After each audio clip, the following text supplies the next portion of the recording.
Hey guys, this is Matt, and today I want to show you a cool little trick of mine to make faux or fake stitches using an embossing wheel. Now, to start with, when you buy one of these embossing wheel kits or the stitch spacing kit, you get 3 of these. I found I really like the widest one, and it's labeled. So it's labeled number 3, but in any case, it's the widest one. You can use any of them, but I like that one the best. This right here is an embossing wheel, and I've got a different wheel on it right now, but these are easy to swap out, and this handy little screwdriver comes with it. Just turn it like that. Just don't want to drop the screw on the ground.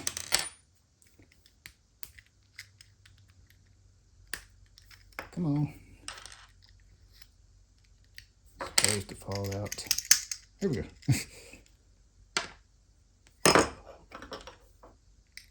And it doesn't really matter. There's not a left and right here. How this goes back together.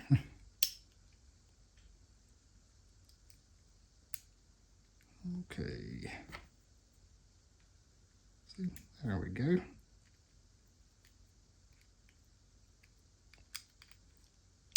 Easy peasy. Now, what this tool is used for, these wheels, is basically to mark your stitching.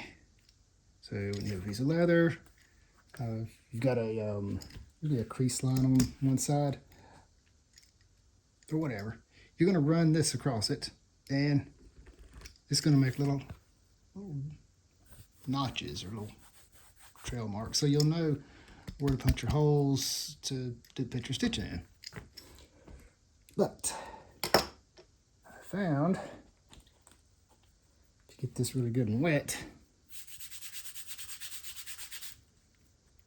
you can use this tool to simulate the effect of stitch work without actually using thread. The trick is, didn't mean to hit the camera. Okay, the trick is to apply a good amount of pressure and work it back and forth several times. Then you keep working your way across somewhere. There we go. Starts to create a little valley with much wider marks because you're applying a lot of pressure, and really you're putting that arc of the wheel way down into the leather. That's how it looks like that. So if we're going to use a crease line, get this edge wet here. Okay. Typically I would have crease lines around all my armor pieces. And then I would have something to go by. I just kind of line it up here. Again, give it a lot of pressure. Just work it back and forth, trying to stay in that line. There you go. And if you get off a little bit, it's actually not too hard to line this back up. Just get any 2 of those points back in there. You just keep going back and forth in the same spot. It'll keep pressing down, and it just makes it look really cool. Here's a close-up so you can see how that looks.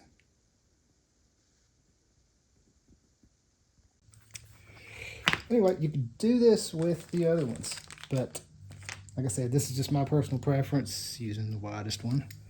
Let's see, let me show you something else. I'll show you how it looks on some finished products.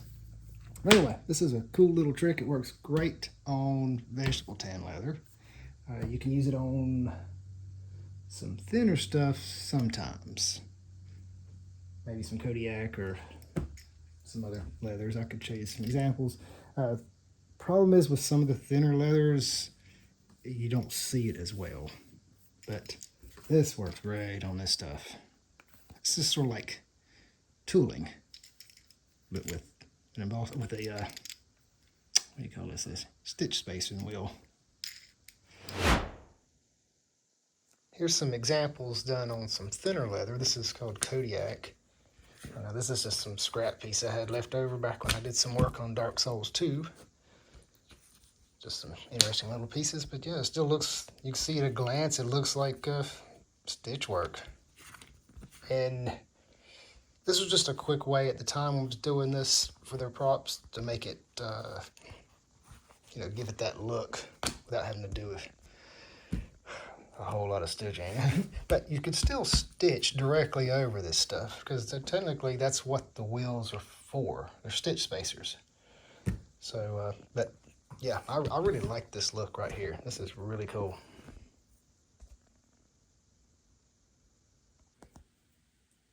And here's a belt I did a long time ago. The same type of technique.